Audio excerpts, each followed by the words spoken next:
जी students, welcome back. अच्छा जी, तो associate का आपको एक जो है वो कॉन्सेप्ट आ गया आपको इनकम टैक्स ऑर्डिनेंस में एसोसिएट किसे कहा जाता है। और ये याद रखिएगा, ये हमने सेल टैक्स एक्ट का एसोसिएट भी पढ़ लिया। हमने क्या किया? सेल टैक्स एक्ट का एसोसिएट भी पढ़ लिया। अब हमें वहाँ जाके दोबारा इसको पढ़ने की ज़रूरत नहीं थी। वहाँ पे, यहाँ पे सिलेबस में नहीं है, वहाँ पे सिलेबस में है, तो ये हमने करना ही करना था। मैं फर्दर आगे चलता हूँ। हाँ यार, एक और इम्पोर्टेंट पॉइंट है कि हमने अभी तक तो ये मैंने ही कहा और उसी पे खड़ा हूँ कि सैलरी जो है वो टैक्सेबल है रिसीव्ड बेसिस के ऊपर। तो क्या कभी एरियर्स बेसिस पे भी हो सकती है? क्या कभी एरियर्स बेसिस पे भी हो सकती है? तो जी हो सकती है, लेकिन फिर वो आपको बताएगा। मिसाल के तौर पे एरियर बेसिस ये है कि आपका जो सेठ है वो कोई अच्छा बंदा साबित नहीं हुआ। वो क्या करता है, वो 3-3 4-4 महीने बाद सैलरीज देता है आपको। ऐसा होता है मार्केट में। तो साल 2021 टैक्स ईयर, उसमें सिर्फ मिली आपको, मैं इसको ख़त्म करता हूँ, और साल 2021 के अंदर आपको सैलरीज मिली सिर्फ 8 सैलरीज मिली आपको 8 बस।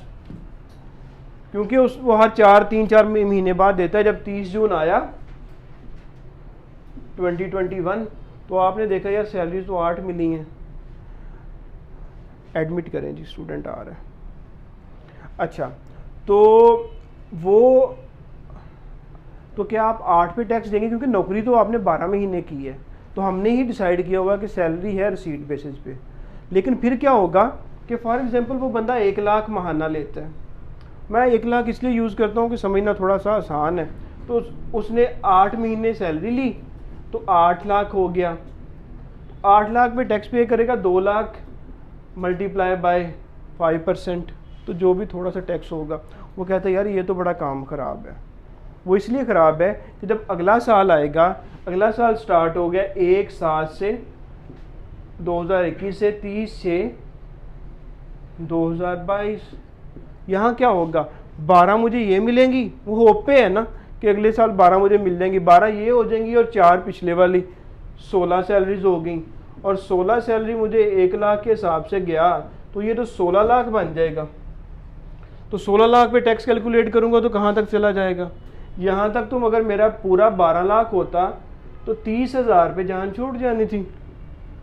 यहाँ पे तो काम बड़ा ख़राब हो गया। 16 पे दूंगा ये तो टैक्स बन जाएगा मेरा 1.5-2 लाख, तो मुझे नुकसान है।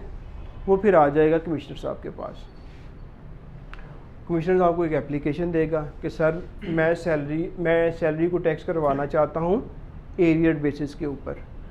उसमें सिर्फ वो कमिश्नर साहब कहेंगे मुझे वजह बताओ। वो कहेगा वजह ये वाली है कि मेरा टैक्स का रेट जो है ना वो बढ़ रहा है एरियर्स में मिलने की वजह से। तो वो साबित हो जाएगा। वो कहेंगे अगर यही एक पॉइंट है, अगर रेट ऑफ टैक्स बढ़ रहा है ना तो फिर आप एरियर्स को की बेस पे टैक्स करवा सकते हैं। लेकिन अगर रेट ऑफ टैक्स नहीं बढ़ रहा तो फिर आप एरियर्स की बेस पे कमिश्नर साहब रिजेक्ट कर देंगे। तो वो सेटिस्फाई हो जाएंगे कि हाँ यार बैंक स्टेटमेंट लेके आओ, देखेंगे हाँ यार तुझे 4 महीने से सैलरी नहीं मिली। तो वो कहेंगे ओके, इसके साथ लीनियंट व्यू लेते हैं और इसको कर देते हैं एरियर्स की बेसिस पे। तो एक कंडीशन लग गई। तो आप लोगों ने ये समझ याद कर लेना है कि ठीक है सैलरी है, बिल्कुल सच बात है कि रिसीव्ड बेसिस पे है। लेकिन अगर एरियर्स में सैलरी है और एक बंदे पर एरियर्स की वजह से 1 साल की कंपैरिजन दूसरे साल की में रेट ऑफ टैक्स बढ़ा के लग रहा है, तो फिर वो बंदा एप्लीकेशन दे के एरियर्स की बेस पर भी अपनी सैलरी को टैक्स करवा सकता है। जी ओके है जी ये कॉन्सेप्ट। अगला कॉन्सेप्ट क्या है जी?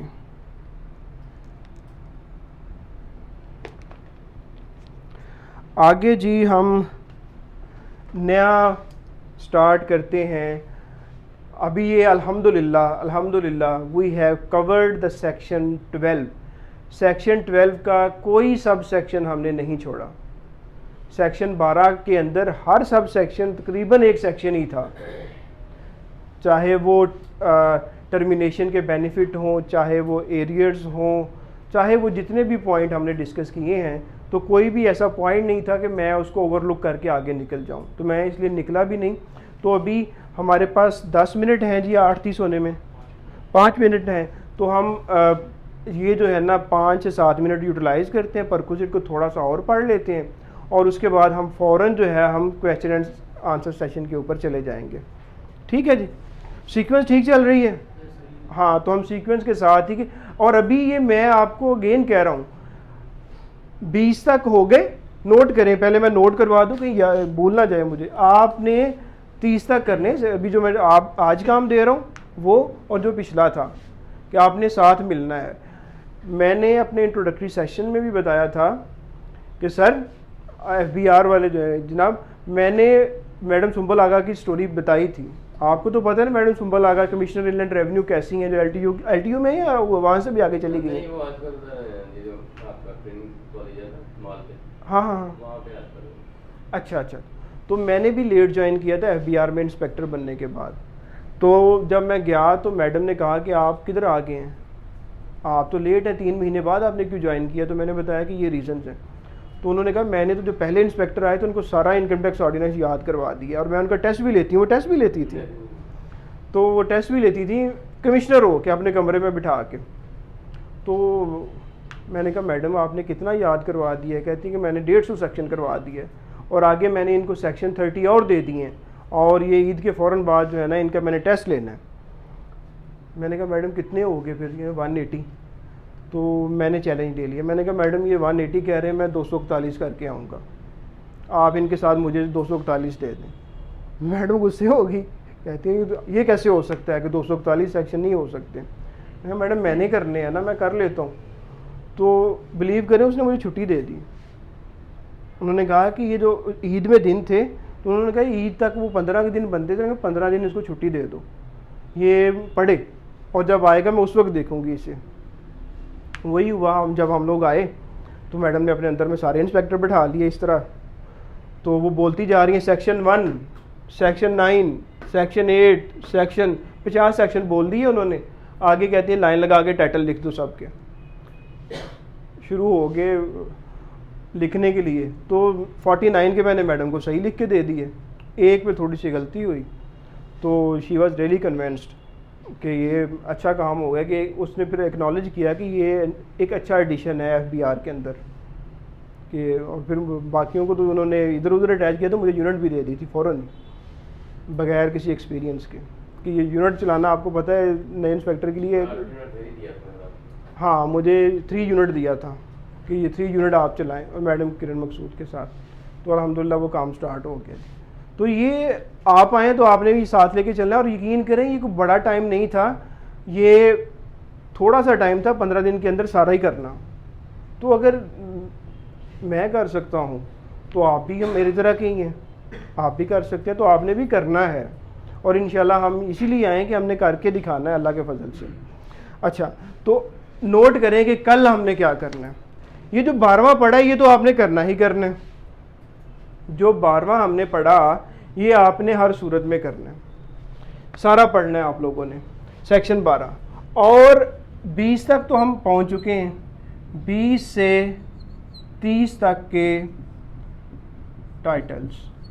चाहे स्टूडेंट मुझे इनबॉक्स में आके यही कहेंगे सर स्पीड बड़ी ज़्यादा है, लेकिन ये हमें स्पीड ये वाली लेनी पड़ेगी कि टाइटल्स हमने ये करने हैं, इसके बाद सेल टैक्स के करने हैं, फिर मैंने आपको मोटे मोटे सेक्शन जो हैं वो FBR एक्ट के बताने हैं कि FBR एक्ट में से कौन कौन से करने हैं। अच्छा, एक और पॉइंट भी नोट कर लो कि कभी कभी वो पूछ लेता है कि क्वेश्चन के अंदर who is chairman FBR, who is chairman FBR। तो आज चेयरमैन FBR चेंज हुए हैं, और हो सकता है 5-6 महीने तो चल ही जाए, क्योंकि इनका पता नहीं चलता, गवर्नमेंट ऐसे ही चेंज कर देती है। लेकिन अभी नोट कर लो कि डॉक्टर इशफाक अलाउ हो गया, अनाउंस हो गया। अच्छा यार अभी ना करो। और सर आसिम साहब को भी ऐसे ही बनाया था LTU के, 2-3 महीने पहले भी ये बदल देती है। लेकिन ये आपने नोट कर लें सिर्फ कि जब आपने एग्ज़ाम देने जाना है ना, उस वक्त जो भी चेयरमैन FBR होगा वो पढ़ के जाना है, क्योंकि आज जो भी बुक आएगी वो तो आज के हिसाब से लिखेंगे। अगर मैं आज बुक बना रहा हूँ तो मैंने तो वही लिख रहा है ना कि चेयरमैन FBR कौन है, वो ये वाले हैं, लेकिन ये लिख लें कि सेक्रेटरी फाइनेंस डिवीजन कौन होता है, अपने पास लिखें।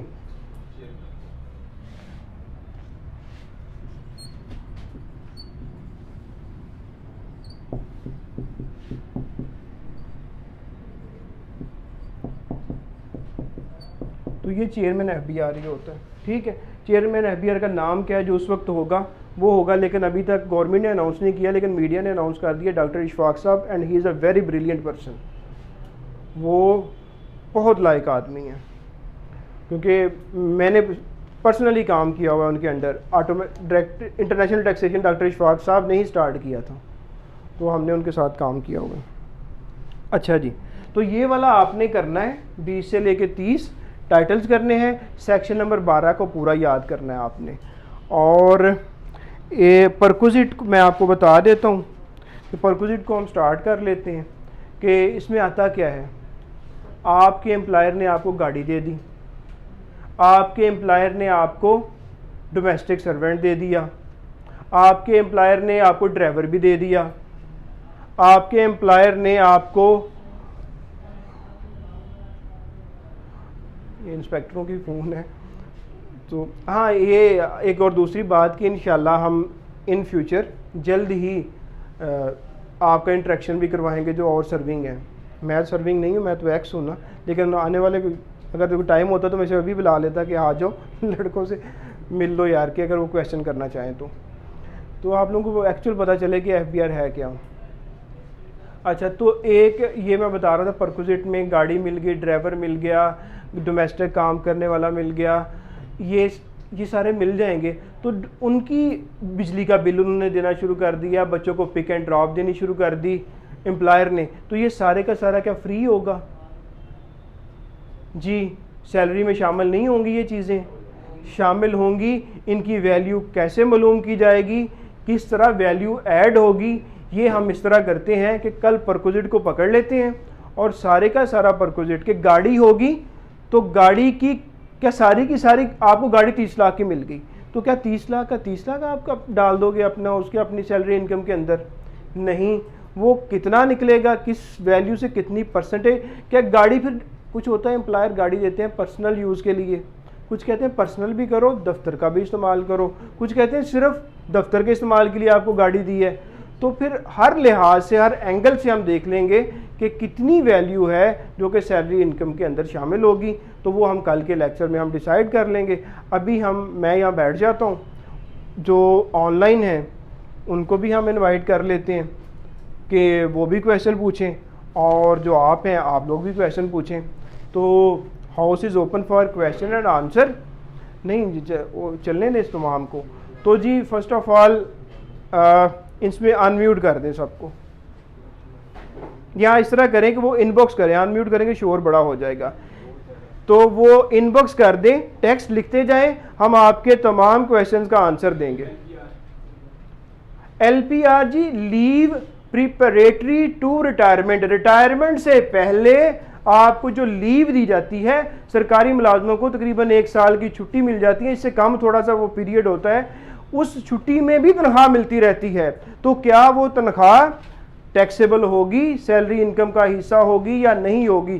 तो अगर तो वो प्राइवेट अदारा है तो होगी, टैक्सेबल होगी, और अगर सरकारी मुलाजिम को मिल रही है तो वो टैक्सेबल नहीं होगी। जी और कोई question? Salary in capital nature, उसमें यही कहा जाता है कि आपको कैपिटल चीज़ कोई दे दी जाती है, आपको कोई घर दे दिया जाता है कैपिटल नेचर का, तो उसकी फिर आपकी सैलरी में उसकी वैल्यू शामिल होगी या नहीं होगी? तो वो होगा कि जिस दिन आपको दिया गया उस वक्त फेयर मार्केट वैल्यू क्या है। फेयर मार्केट वैल्यू ये होती है कि दो अनजान बंदे आपस को जानते नहीं हैं, वो आपस में एक ट्रांजैक्शन करना चाहते हैं, जिस अमाउंट पे एग्री होके वो मुत्तफिक होके जो ट्रांजैक्शन करते हैं वो आपकी फेयर मार्केट वैल्यू होती है, और उसी के ऊपर फिर जो भी वो फेयर मार्केट वैल्यू मालूम की जाएगी वो आपके सैलरी इनकम में शामिल कर दी जाएगी। जी जी नेक्स्ट क्वेश्चन। एसोसिएट के बारे में मैं रिपीट कर देता हूं कि एसोसिएट इनकम टैक्स ऑर्डिनेंस में और सेल टैक्स एक्ट में किसे कहा जाएगा। एसोसिएट को हमने डिस्कस किया कि एक एसोसिएट कौन होगा, दो रिश्तेदार, दो रिलेटिव्स आपस में एसोसिएट होंगे। फिर हमने रिश्तेदारी को तोड़ा कि कौन से रिश्तेदार, फलाना दूर का कज़न, फलाना वो नहीं, बरादरी वाला नहीं, आपका वालिद, आपका दादा, आपका परदादा या उससे एक पहले वाले, आपका ऑफस्प्रिंग बच्चा, आपका पोता, आपका फिर ग्रेट ग्रेट ग्रैंडसन, तो ये जो होंगे, या आपकी स्पाउस, स्पाउस होती शरीके हयात आपकी बीवी, और बीवी का स्पाउस होता है उसका खामंद, तो ये आपस में रिलेटिव होते हैं, तो ये एसोसिएट हैं। फिर एसोसिएट को हमने आगे किया कि जो पार्टनरशिप होती है, तो पार्टनरशिप में जो लोग आपस में मिलकर पार्टनरशिप बनाते हैं, क्या वो आपस में एसोसिएट नहीं होते, वो भी एसोसिएट होते हैं। फिर हमने कहा एक कंपनी और उस कंपनी का शेयर होल्डर, वो भी एसोसिएट हो सकते हैं। फिर एसोसिएट होने के लिए हमने कहा कि अगर शेयर होल्डर अकेला या अपने रिलेटिव से मिलके वो 50% शेयर के ऊपर कंट्रोल करता है, या डिविडेंड के ऊपर कंट्रोल करता है, या वोटिंग राइट के ऊपर कंट्रोल करता है, तो वो बंदा और कंपनी दोनों एसोसिएट हो जाएंगे। फिर हमने कहा कि एक कंपनी ए और एक कंपनी बी, ये दोनों भी एसोसिएट हो सकती हैं। वो कैसे होंगी, जो तीसरा बंदा खड़ा है उसके पास 50% इधर भी है, 50% इधर भी है, इस वजह से ये दोनों कंपनी, उस कनेक्टर की वजह से दोनों एसोसिएट बन गई। तो हमने इस तरह एसोसिएट को क्लियर करने की कोशिश की, और मैंने कहा 50% को याद रखना। आगे जी कोई और क्वेश्चन। वर्क कंडीशन सप्लीमेंट हमने बताया कि वो सैलरी का हिस्सा है, क्योंकि वर्क कंडीशन अच्छी नहीं है। मैंने मेडिकल की एग्जांपल दी कि आप दवाई बनाने वाले कारखाने में, फैक्ट्री में, फार्मास्यूटिकल कंपनी में, मुझे अच्छा वर्ड यूज़ करना चाहिए, काम कर रहे हैं, वहाँ पे एनवायरनमेंट है कि केमिकल्स जो हैं वो हवा में आते हैं, एवेपोरेट होते हैं, वो आप इनहेल करते हैं, उसकी वजह से आपकी सेहत ख़राब होती है। तो कंपनसेशन के लिए आपको आपकी कंपनी जो है जिसके पास आप नौकरी कर रहे हैं वो पैसे देती है, तो वो पैसे जो हैं वो टैक्सेबल सैलरी का हिस्सा बन जाएंगे। एनी अदर क्वेश्चन जी। हाँ, तो एओपी पार्टनरशिप के नाम है कन्वेंशनल, जो कि आमतौर पे समझा जाता है, और इनकम टैक्स ऑर्डिनेंस में उसी को कह दिया जाता है एसोसिएशन ऑफ पर्सन। ये मैं आपको बता दूं, दो या दो से ज़्यादा बंदे इकट्ठे हो जाते हैं मुनाफा कमाने के लिए, उसे एसोसिएशन ऑफ पर्सन कहा जाता है। When two or more person join together to earn the profit is called association of person. नुकसान कमाने के लिए नहीं, वहाँ पे वर्ड क्या है, मुनाफा कमाने के लिए। यार और कुछ क्वेश्चन? आपने कहा है उसको शामिल किया जाता है। अगर कंपनी भिजवाती है अपने इंटरेस्ट पे किसी अपने जाति व्यापार के लिए, कोर्स के लिए, किसी बिल्डअप के लिए, उसमें तो शामिल नहीं होता। हाँ जी बिल्कुल जी, वो नहीं शामिल होगा। हमने बड़ा क्लियर कर दिया कि कंपनी अपने, हमने एग्जांपल भी कराची की दे दी कि अपने फ्यूचर को बेहतर करने के लिए कंपनी ने आपको भिजवा दिया, ठीक है, तो जो फ़ायदा मिल रहा है किसको मिल रहा है, कंपनी को। खर्चा आप करके आगे आपको उन्होंने रीइंबर्स कर दिया, तो ऐसा खर्चा आपकी सैलरी में नहीं आएगा। लेकिन रेगुलर जो एक चीज़ मैं नोट करवा देता हूँ, ये बड़ा अच्छा पॉइंट है, ये इन्होंने बिल्कुल, मैं इसको मिस कर जाना था मैंने, क्योंकि देखिए बहुत सारी चीज़ें इतनी ज़्यादा हैं तो एक आध चीज़ रह भी सकती है, लेकिन ये अच्छा हो गया इन्होंने। आप रेगुलर ट्रैवलिंग कर रहे हैं, चाहे वो आप कंपनी की वजह से कर रहे हैं, लेकिन आपकी बेसिक पे है 1 लाख, कंपनी कहती है ये ट्रैवल करता है रेगुलर, चाहे मेरी वजह से करता है, मैं 20% जो है ना ट्रैवलिंग अलाउंस दे दूंगा, तो ये आपको 20,000 मिलना शुरू हो गया। जो फिक्स्ड हो गया ना, आपकी परसेंटेज बन गई, वो सैलरी का हिस्सा बन जाएगी, चाहे आप कंपनी की वजह से भी कर रहे हैं। चलो ये नोट कर लें।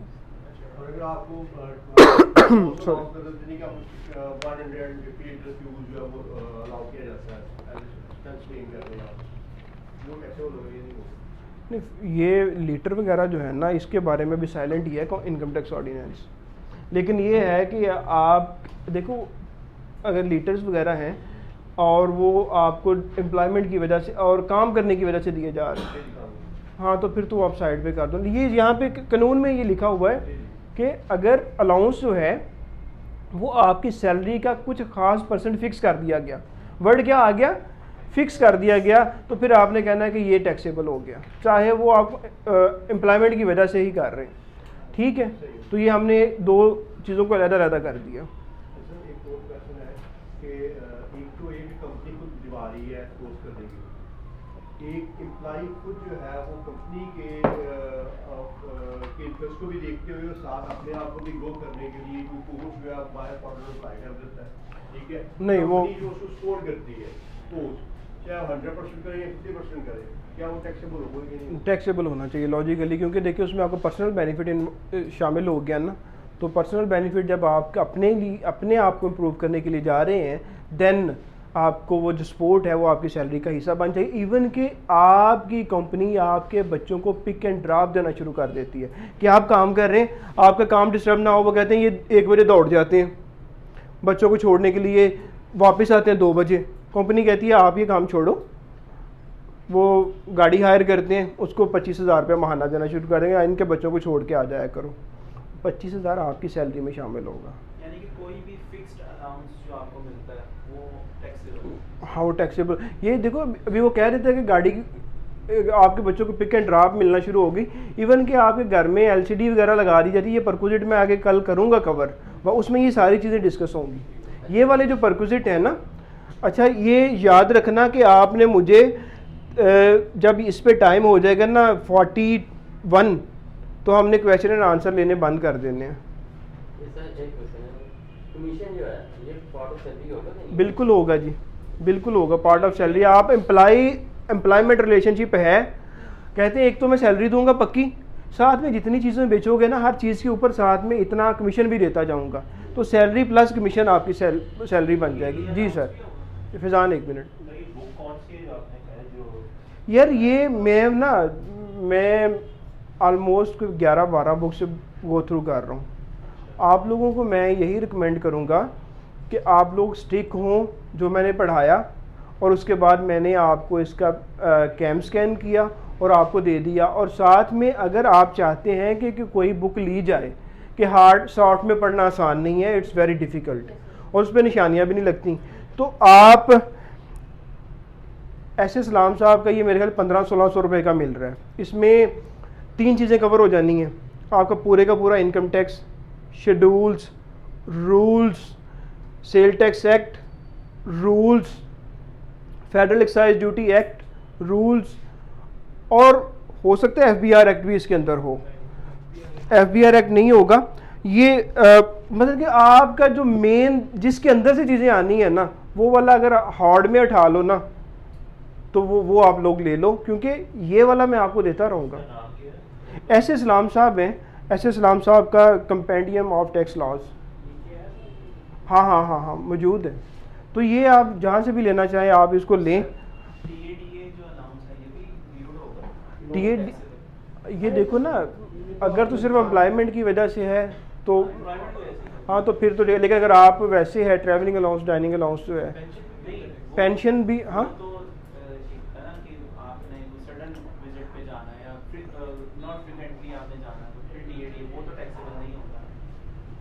थोड़ा सा एक साल में लेट्स सपोज आपने 3 दफा, जब आप ट्रैवल कर रहे हो डिपार्टमेंट के लिए, ठीक है, उसकी नौकरी करने के लिए, तो चाहे वो खाने का हो, वो हार्डनेस अलाउंस हो, वो ट्रैवलिंग का हो, तो वो फिर आपके एम्प्लॉयर को देना चाहिए। आप करते हो, आपको कन्वर्सेशन मिल जाती है, तो फिर वो अगर फिक्स आपकी सैलरी के अंदर आके लगना शुरू हो जाए, चाहे वो TADA हो या कोई भी अलाउंस हो, वो फिर आपकी सैलरी का हिस्सा बन जाएगा। मैंने एक वर्ड यूज़ कर लिया, फिक्स परसेंटेज लग गई, तो वो चाहे कोई भी नाम है, फिर हमने उसको सैलरी का हिस्सा बना दिया। What is the time now? 43. I will answer you separately. So we should conclude now. I have requested you to prepare section 20-30, titles of section 20-30, and specially I request you please prepare 1-30, and specifically we covered section 12 today of Income Tax Ordinance 2001, and you have that section in your group, उसमें पढ़ें, और जो hard लेना चाहते हैं वो hard लेके पढ़ के साथ निशानियां भी लगाते जाएं, तो उनके लिए वो तो देखो प्रोग्रेसिव अप्रोच बनानी है ना हमने, ये थोड़ा होना कि पिछले भूलते जाओ आगे चलते जाओ। प्रोग्रेसिव मीन कि पिछला भी शामिल उसके अंदर। मैं ये कह रहा हूँ फर्स्ट से करें या 9 से करें? हाँ सॉरी, ये वेरी गुड, ये 9 से करें जी आप, वेरी गुड, ये करेक्शन हो गई। तो कल तक के लिए अल्लाह हाफिज़, और इंशाल्लाह कल फिर जो है आप लोगों से मुलाकात होती है। ऑनलाइन में अगर किसी का कोई क्वेश्चन तो नहीं रह गया? पेंशन वाला मैं क्लियर करता जाऊं जी। पेंशन जो है वो आपकी एक पेंशन ले रहे हैं तो वो एग्जेम्प्ट है, और अगर आप 2 या 2 से ज़्यादा पेंशन ले रहे हैं तो आपकी बाकी जितनी भी एक से ऊपर ले रहे हैं वो टैक्सेबल हैं और वो आपकी सैलरी का हिस्सा बन जाएंगी। कल तक के लिए इजाज़त दें, इंशाल्लाह सुबह फिर हम लोग मिलते हैं वही 7 बजे। ठीक है जी, टेक केयर जी, अल्लाह हाफिज़ जी।